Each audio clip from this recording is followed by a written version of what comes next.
வருவீங்க? எங்கே காலைல வச்ச பொட்டு காணோம், ஷூலாம் அழுக்காக இருக்குது, சாக்ஸு கருப்பாக இருக்குது, இப்படி தான் வருவாங்களா? பேட்ச் நான் காலைல எப்படி போட்டு விட்டேன்? காலைல போகிறப்ப எவ்வளோ க்யூட்டாக போகிறீங்க, வரும்போது இப்படி வரீங்க. தெரியுது தெரியுது.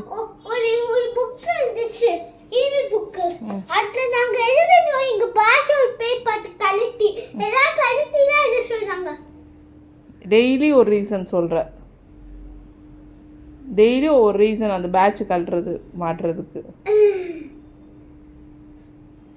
பேக் கழட்டுங்க.